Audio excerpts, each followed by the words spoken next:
This presentation is for people who might be looking for some kind of online platform to use as part of their teaching. You may work in a place which doesn't have one, or even if you do, like I do at the University of Limerick, we have the Sulis platform, but it doesn't do all of the things that I kind of want. It doesn't have all the functions I would like to have, so I've built this little website to help myself. You may already have exactly what you're looking for in an online resource. If you're using, Google Classrooms or Edmodo or Moodle and they work for you, then great, keep doing that. I'm just going to show you how I use the sites, and maybe you'll be interested and want to experiment with that yourself. If you are interested, I've got a website template that I've built, and I'm going to make that free to download or to duplicate for anyone who wants to use it. Okay. Mostly today, I want to show you how easy it is to actually do this. People might think it's quite a difficult or technical task, but it's not really. And the final thing to point out is that who this is not for, just be aware that there are people or that there are places in the world which don't really have access to Google and Gmail and the kind of Google suite of apps. So bear that in mind, where your students are and whether or not they will be able to access this. Because it's heavily using, what Gmail offers. Okay, do I have a problem? Moving on now. All right, so again, why use Google Sites in general? First of all, they're very simple and they are free to use. And I'm pretty confident that they'll still be around in a year or 5 years or 10 years. They're easily duplicated for new classes.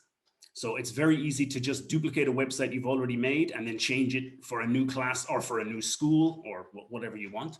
It's easily shared as a template, so you can get your students using them or you can share them with other teachers. And because it's Gmail, obviously it's Google, you can avail of the range of Google apps. And the last thing I put down here is that it crosses classrooms more easily than Google Classroom.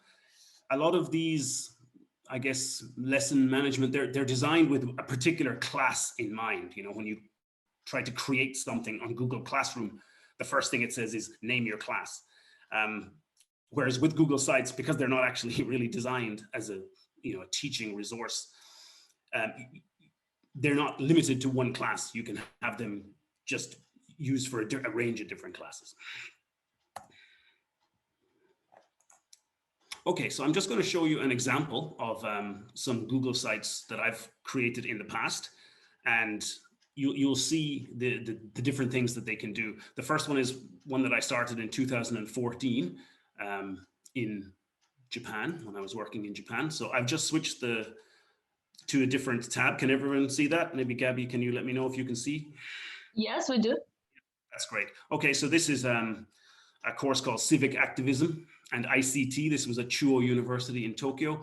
So just a little website I built. The syllabus is built in because I can embed documents here. The syllabus, I can just embed a Google Drive document. Another page here, which had research resources, just because they're beginning in their research. So I've provided some resources for them. Vocabulary resources, writing resources. I just created a page for homework so that I could write down their homework each week. They had no excuse not to do it. And finally, because this was an ICT module, I wanted them to build their own websites. So I had them doing this, and you can see a list of their sites down here. I'm just going to click on one. So this is, I think it's Dying with Dignity. That's right. So one of the students here chose to cover two students. It was a group activity. They worked on it as a pair, and they chose the topic of dying with dignity, and you can see that they made their own website here to help them as well. Okay. I'm just going to go back to my own presentation, and this is a more recent one that I created for the University of Limerick just a couple of years ago. This was for foundation course international students who are coming to prepare for university in UL. So again, I've got my syllabus here. I've got my course materials, and I've got my resources and links. These are kind of academic resources and links, and they're kind of specific to UL. Rather than recommending and showing them all of the different parts of the UL website, I just took the resources from the UL website, from academic English resources, from vocabulary resources, and I just put them all in one place so that we could always have them where we needed them. And the other thing that was quite useful, I didn't imagine this at the start, but we had a problem. The textbooks didn't arrive until about the end of week 3 or 4. So it was actually quite useful for me. I just scanned the actual material that we were going to do and put it up on the website so they could access it that way on their tablets or on their computers in class. So that's just another example of, you know, how you can use it. And I think these websites myself, I think they look quite neat and tidy. The URL isn't great because it starts off with sites.google.com/view/, and it's only now that you get your own name. But if you're willing to pay, you know, whatever, $10 or $15 a year, you can actually get your own URL. I'm not going to do that myself. So again, just to kind of, you know, recap on this a little bit. I mean, with Google Sites, you can store and you can share resources in paperless if that's, you know, important to you for environmental reasons. Because you're using Google, you can integrate and embed different Google Drive documents, YouTube videos, and so on. Of course, you can do this with other sites as well, but, you know, you can do it here. If you give students permission to edit, they can be part of the site. It doesn't have to be a static document just controlled by the teacher. The students can edit it as well. I've given an idea there on the right with that little image that shows you anyone with this link can edit. So it supports collaboration in that way. And indeed, it gives students a lot of ownership of the content. You know, you have them making their own website, either individually or as part of a group. And, you know, they can make their own website that you're not an editor of as well. You know, they can take it, use your template or start from scratch. And it's something that they have total, you know, ownership of. And finally, just a note here, it can be used as a personal website. You know, I mean, it doesn't have to be about a class. You know, you can call it, you know, Martin Mullen teacher and use that as a personal website. It's becoming a bit more common these days. You know, when you apply for a job, it says, you know, do you have a website you want to put in? People might put in, you know, a LinkedIn profile and so on. But something like this, where you can show your own teaching experience, your own teaching philosophy, but also it can act as a kind of a store of resources as well. And you prospective employers can see, you know, other aspects of what you do. So I've created a site template, which I'm going to show you now. I've called it just the ELT template. And this is for anyone who's interested. You just duplicate this site and it's free for you to use. Once you've duplicated it, you know, it's your site then. It's not, you're the only editor of it at that point. And all you need is the URL, the edit URL, and you duplicate the site and then it's free for you to use. So I'm just going to show you the site. I just put this together from other sites that I've built, but I just put it together really quickly in the last 10 days or so. Okay, so this is the homepage. I put a embedded document here, which shows you how to duplicate the site. And then I've just put in some example vocabulary resources here that, you know, I have my students use, writing resources. Because I work mostly in UL, I've got academic writing and also regular writing, reading resources, listening, speaking and grammar and so on. And I've also, because it's mostly with UL students, I've got some research resources down here as well.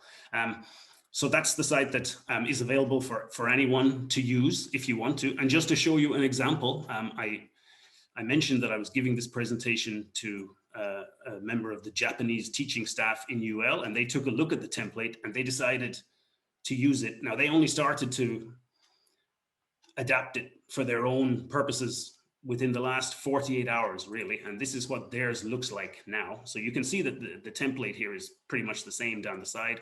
But they've changed, you know, all the content is very easily changeable, and obviously their teaching needs are different than mine.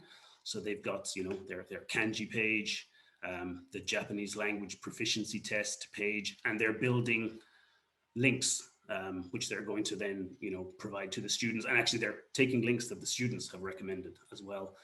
For them, it's a particular problem because, you know, the students, language students at university, they finish up in early May, and then they don't come back until September. That could be, you know, it's the best part of 4 months without a language, without exposure to the language. So they're hoping that this kind of website gives them something that they can keep in touch with the language during the summer. So that's the site that's available for anyone who wants to. And all you need is a link to this edit version of the site. I've put up the settings so that anyone who has the link can open it. And I think Gabby is going to put in a document, maybe she has already, I'm not sure. I can't see the chat, but she's going to put in a document which has the link and which also explains how to duplicate it and how to do some basic editing. So now you're looking at the edit version of the site. If I want to change the image, I can literally just change the image to something else. I'll select an image. There we go. So, I mean, that's how easy it is to change an image. If you want to insert a text box, you just come over to the menu on the right-hand side and you insert a text box, or you insert an image or a YouTube video, and then you just drag them around until they are where you want them, really. If you want to put in a new page, you just click on page and you title your page and it automatically goes into the menu or the drop-down menu. And the good thing about this, I can see someone has joined it already. Okay.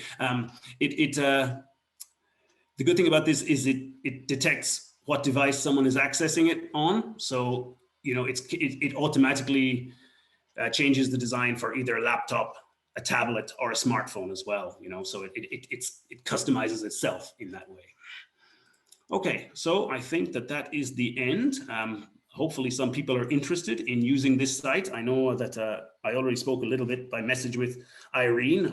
She might be interested in using this as just a way to put your Greek project online. You already have a Facebook page, so why not add a simple website like this as well? So that's all for me. Thanks for your attention. If you want to contact me, that's the way to do it. Thank you, Martin. That's pretty impressive. You make it all sound very simple.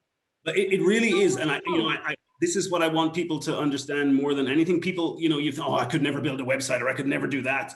It really is simple. Google, they do it. It's not, you're just saying insert, and it's just there. And then you drag it to where you want it. So that's the most thing for people that I want people to take away today is that it's not. You might look at this and think, oh, it looks very nice, but I couldn't do it. You really could. Okay. Yes, thank you for showing us that it is possible. Christine was wondering, do these websites work as real sites for analytics? When you say analytics, Christine, what are you talking about? How often people access them and so on? Yeah, like tracking data, like an actual website. I haven't explored that. I think there's some aspect of it, but I'm not sure. I've seen it there, I think, some aspect of it, but it isn't something that I would use. Yeah. Mm-hmm. Perfect, thank you. And just another question then. Michaela was wondering if there is an option for discussion forums in these websites you have shown us. Yeah, I've talked about this before, and this is one of the things that people always ask. Yeah. When you put something onto a site like this, what you're really doing is you're taking it from somewhere else within the Google suite of apps. So if you want to embed a calendar, for example, you have to have it made somewhere else already within Google. You make it in Google Calendars and then you embed it. So you don't really create a forum for this website. There is a thing called Google Groups. You can create a forum using Google Groups, and you can then embed that forum into a page on your website. That makes, I think, for people to do this, everyone needs to have a Gmail account to be able to participate, though, which is a bit of a problem there, right? You're chatting in the group, and then that is automatically being uploaded to the website because it's embedded. So it's there, but it's a bit tricky, that one. I haven't found a really good way to do that yet. Mm-hmm. Yeah, but thank you for sharing your experience with us. I agree with Neve. She says it's good to have one place for all the resources and does not take up all the space in your computer.